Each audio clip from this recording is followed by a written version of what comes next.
Bucks get outpaced in an in-season tournament game down in Vegas. What are we doing next, Drew? We're breaking down Bucks. Yes, sir.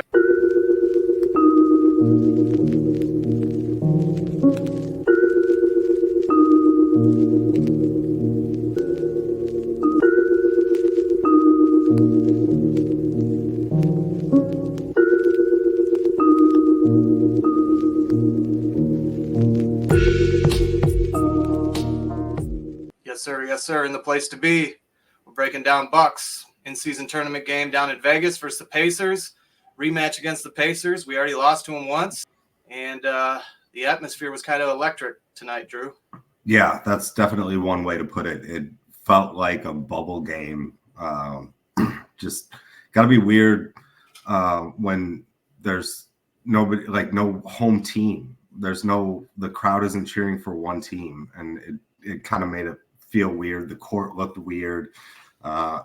Energy was bad all over. See, I thought there was good energy in the gym. So I guess different perspective, not from the Bucks necessarily, but Pacers were definitely playing harder than the Bucks, and I thought the gym was kind of electric. Lots of offense. On the Indiana side, I think they were playing for a lot more than the Bucks were playing for today. This is a lot bigger game for them than it is for us, and I'm not trying to downplay it in any way, but they definitely played a lot harder, and the Pacer fans that were there, and there were a couple behind their bench, were trying to get loud, and it got them enthusiastic, and it showed. So the Bucks come in with a record of 15-6. Indiana comes in with a record of 11-8. And what is up with the start time, Drew? 4:00 Central start time? Yeah, time isn't a real thing in Vegas, apparently. So they don't really care about TV viewership. I really I'm struggling to get the point of this whole in-season tournament. Yeah, 4:00 start. Like, are they trying to capture like some March Madness feel and like in the early rounds? Because it makes no sense. There's only 2 games tonight. You could have started at 6 p.m. and had a typical Thursday night on TNT or whatever the case. Yeah, and the big break in between the 2 games, I don't think that helps them at all either. But it's the first year they're figuring it out, and I'm sure they're going to figure out that this probably wasn't the best idea. Yeah, the big break in between games, I think we all know what that's about. Money, right? Clearing out Are the they arena. generating revenue?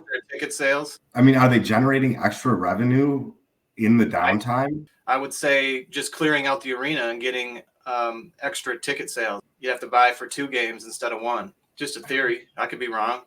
It's a theory. I don't know if that negates the viewers that are going to be kind of disinterested after watching that first one and turn it off. Go do something else with their family or something. Yeah, so I had a chance to do a little research on the in-season tournament, and there was some discussion last pod about whether or not these games counted towards the regular season. So I wanted to share that with you if I could, sir. Please.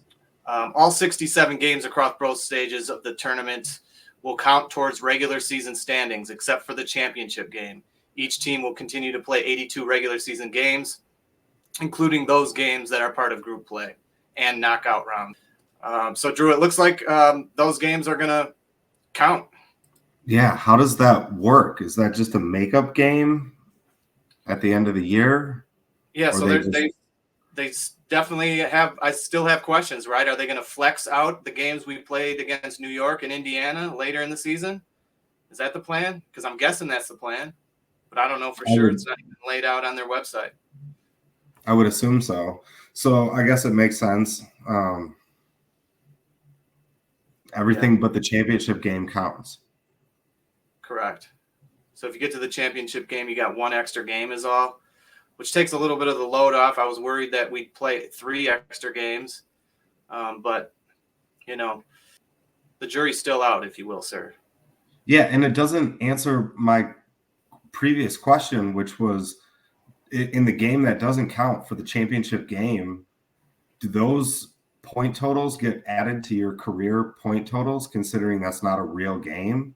Like, preseason game points don't get added to your career point totals.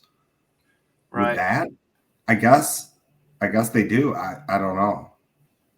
But yeah, moving on. No special uniforms. An interesting choice to go with Bucks wearing white and Indiana wearing yellow. Yeah, I didn't love the color scheme, but it was probably the only way it was going to work with the floor the way that they had it. And I'll be interested to see what the Lakers and the Pelicans are wearing in their game. But the court was not good.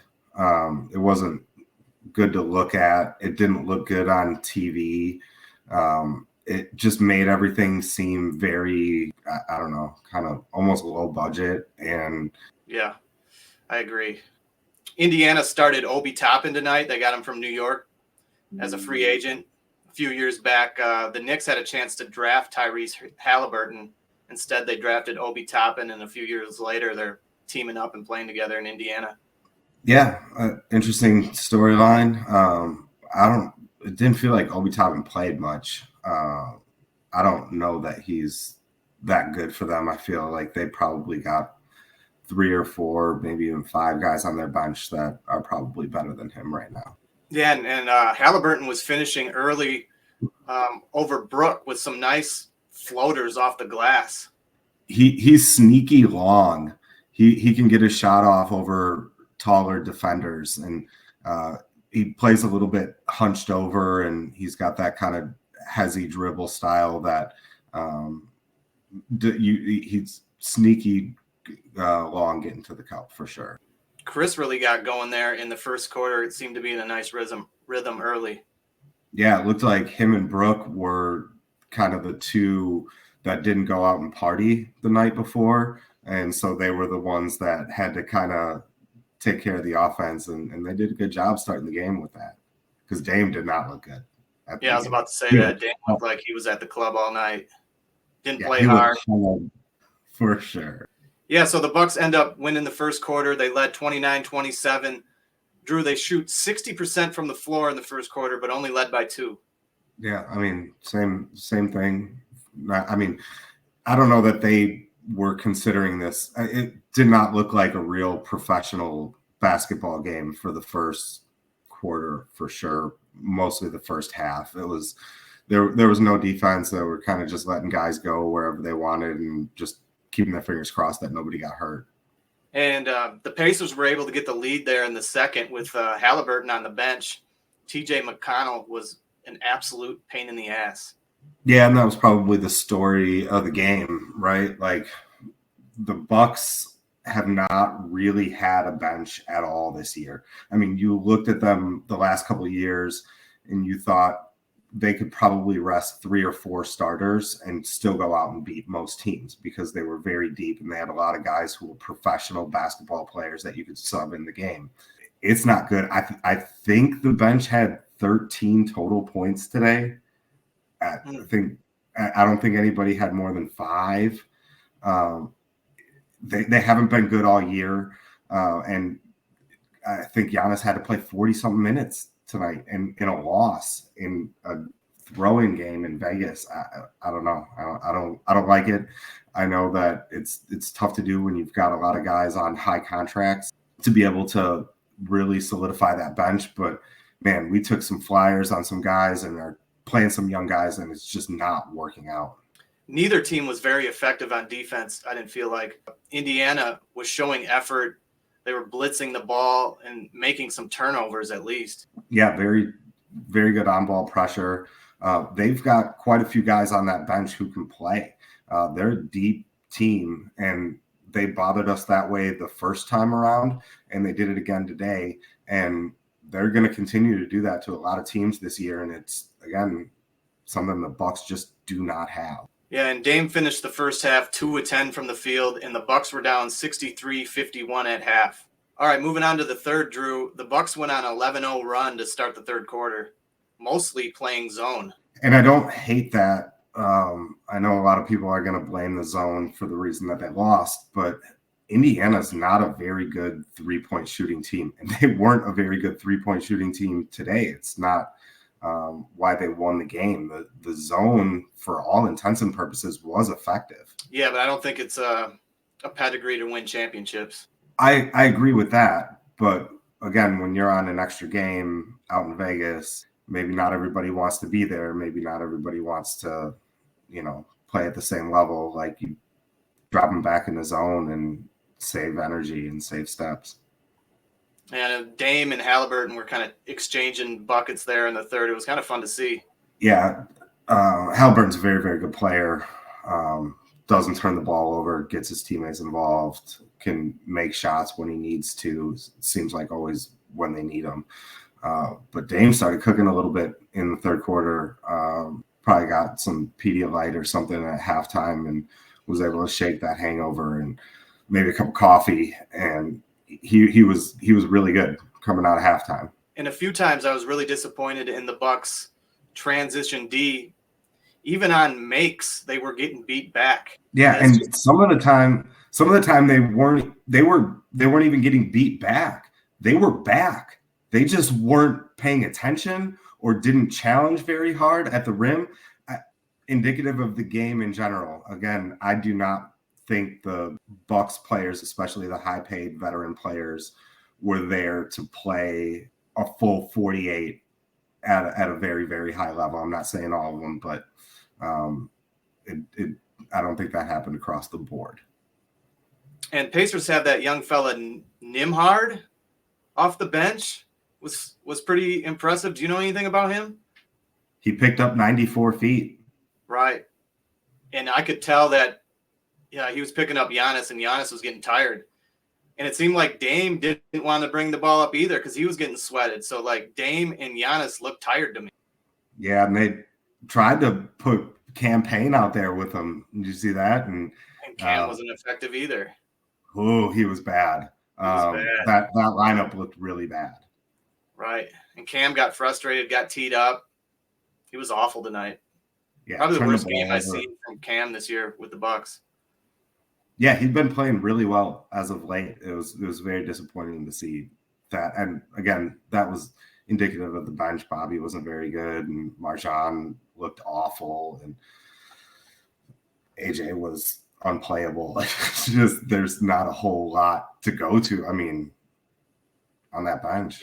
Yeah, at this point, you got to start considering making a trade to get more depth. We do have a couple guys injured, Jay Crowder and Pat Kahn, so it'd be nice to get those guys back. Absolutely, yeah. But right now, the bench just looks completely depleted. Atrocious. But the Bucks finished with 43 points in the third and led 94-91 after three. So they were able to erase that 12-point lead at half that the Pacers had and actually go into the fourth with a 3-point lead. Drew, early in the fourth, MarJon was able to get the line but missed 3 of 4 free throws. 3 in a row. Again, he did not look well. A lot of those young guys, man, Vegas, free money on the line, starting to think like they already got it. I don't know. Yeah, it'd be nice if they would step up for the guys not making so much money that are on the end of the bench and coaches. But the Bucks continued kind of in that hangover zone in the fourth. There was a sequence there where Campaign got a tee, and then McConnell was sweating him full court, and he dropped the ball out of bounds. It was just slop nest monster. And then immediately got subbed out of the game like a 6th grader. It was tough to watch. And then TJ McConnell was called for 3 travels in the fourth. I thought one of them at least was questionable, like with all the steps that Giannis gets. I think Indiana fans have a gripe there. Yeah, I definitely saw one that was called a travel that was not a travel.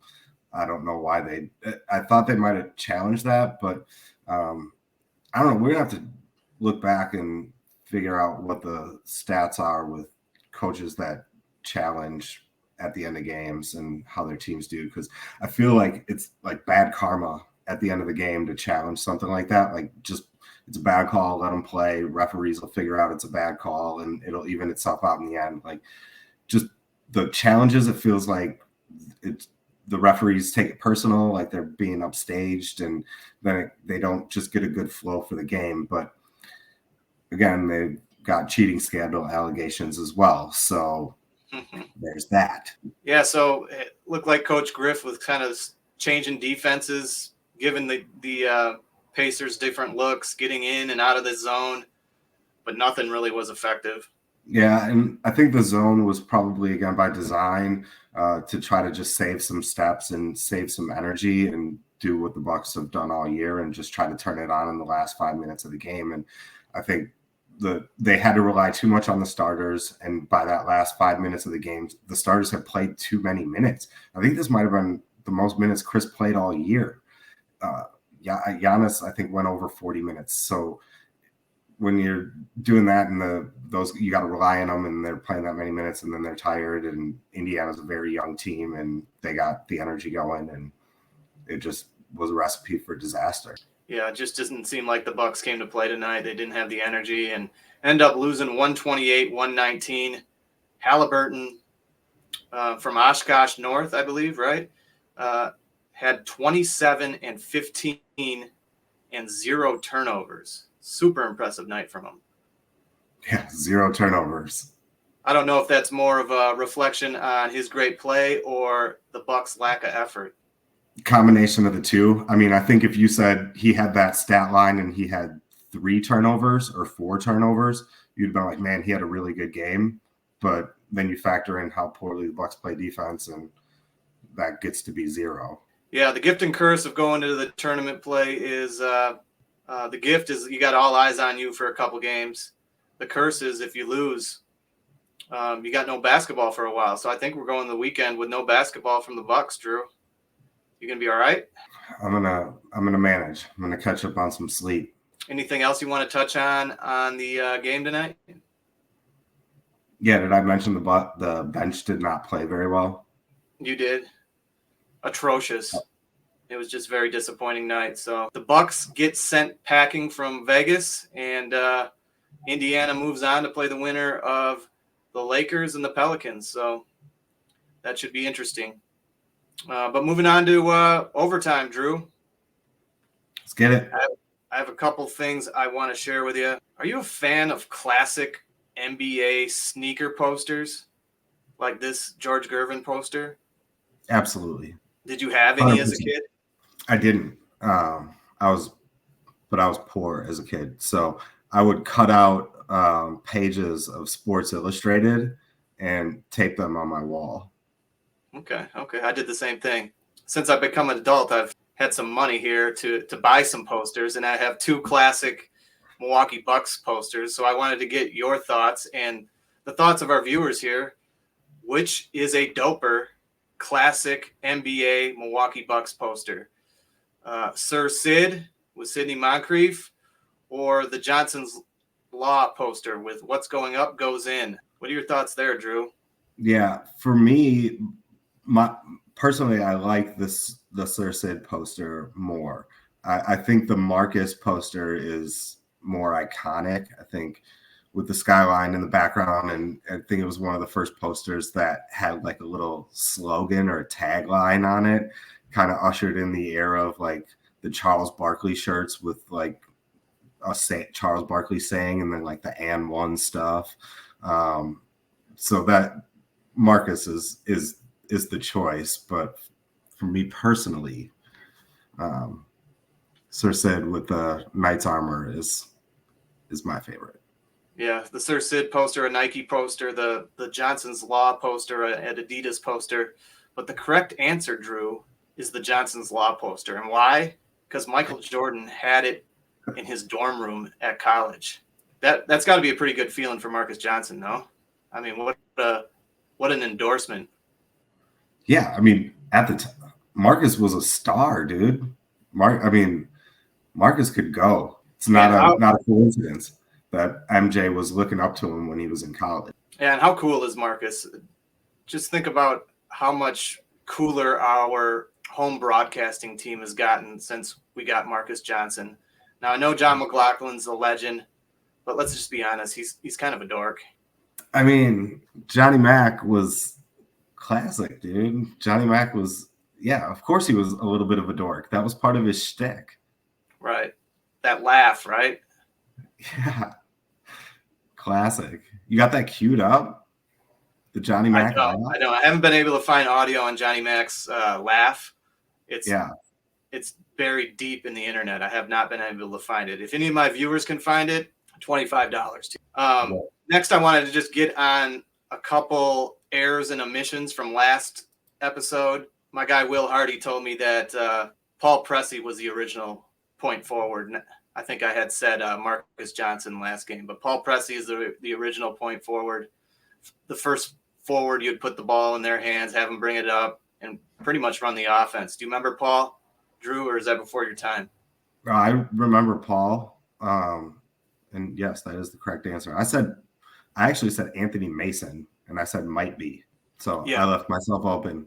But we appreciate the correction, Will Hardy. And then Will also corrected me on this. I had called Terry Cummings a lunch pail guy, and Terry Cummings is more than a lunch pail guy, Drew.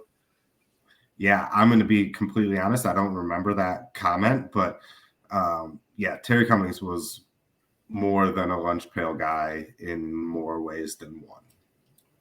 And he played forever. He played from 82 to 2000, 18-year career, and with the Bucks from 84 to 89. Also had a cup of coffee with us in 95, 96. But that first run, he went to some finals, Eastern Conference finals, I should say. They either ran into Philly or Boston during those runs. Some iconic teams they lost to, Drew. Yeah, Bucks had a good team. Terry Cummings was a very good player. Yeah, during that run with Terry Cummings in the 80s, he was pretty much right around 20-9 every season. So almost averaged a double-double. Thing about Terry, too, is he wore 34. And I remember when we got Ray Allen, they gave Ray Allen number 34. And since Ray, now we got Giannis wearing 34. So 34 has been a good number for the Milwaukee Bucks. Historically, yeah. On the court.